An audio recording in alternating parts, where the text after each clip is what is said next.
Easy shot for someone. BPL 2026-এর group পর্বের শেষ দিন। নোয়াখালী আর রংপুরের এই ম্যাচে দর্শকরা যা দেখতে চাইবেন তার পুরোটা পুষিয়ে দিয়েছেন সন অফ মোহাম্মদ নবী হাসান ইসাখিল। 4টা 4 আর 11 ছক্কার ঝড়ে 72 বলে 107 রানে অপরাজিত ইসাখিল এভাবেই আপ্লুত ছিলেন 33 টি-20 ক্যারিয়ারের প্রথম সেঞ্চুরিতে। Here is the call.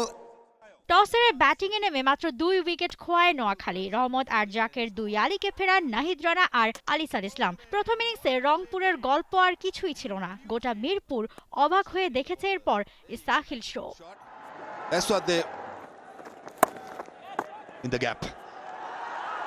And প্রথম ওভার থেকে 20তম ওভার পর্যন্ত ক্রিজে টিকে থেকেছেন। দলকে দিয়েছেন 173 রানের পুঁজি। সিলেটে ছেলে 92 রানে আউট হওয়ায় সেঞ্চুরির আফসোস ছিল বাবা নবীর। ভেবেছিলেন তিনি আউট হওয়াতেই নার্ভাস হয়ে গিয়েছিলেন ছেলে। তবে আজ সেই বাবাকে ছাড়াই বিপিএল এর যে কোনো ইনিংসে দ্বিতীয় সর্বোচ্চ ছক্কার রেকর্ড গড়ে সেঞ্চুরি করে জানিয়ে দিলেন ইসাখিল বাবার পরিচয় না, বাড়বেন নিজের যোগ্যতায়।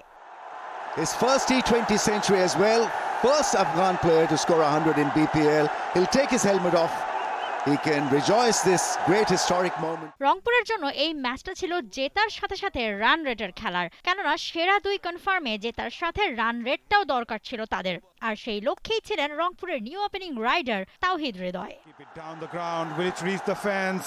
Yes, it top edge. And will reach the fence for 4. নোয়াখালীর যেমন ছিল ওয়ান ম্যান শো, তেমনি রংপুরেরও তাই। And that man was Towhid Hridoy. যদিও ক্যাপ্টেন লিটন সঙ্গ দিয়েছিলেন, তবে শান্তর সেই সেঞ্চুরির পর আর সেঞ্চুরির দেখা মেলেনি বিপিএলে। বিপিএল শুরুর দিনে সেঞ্চুরি হয়েছিল, আবার শেষ দিনেও দেখা মিলল জোড়া সেঞ্চুরির। একই ম্যাচে ইসাখিলের পর মিরপুর জম্পেশ হৃদয়ের সেঞ্চুরিতে। Tremendous innings. Hridoy is absolutely brilliant. Stunning performance.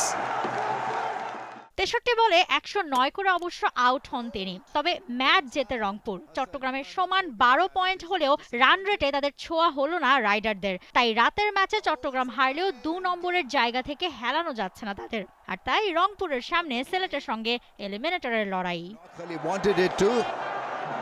And Mousumi Alam, T sports.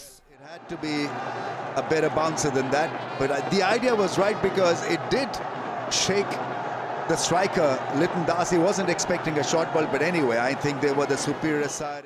For more updates, subscribe to our YouTube channel and click on the bell icon. Follow us on Facebook and Instagram. Download T Sports app to enjoy exciting games and highlights. Visit tsports.com.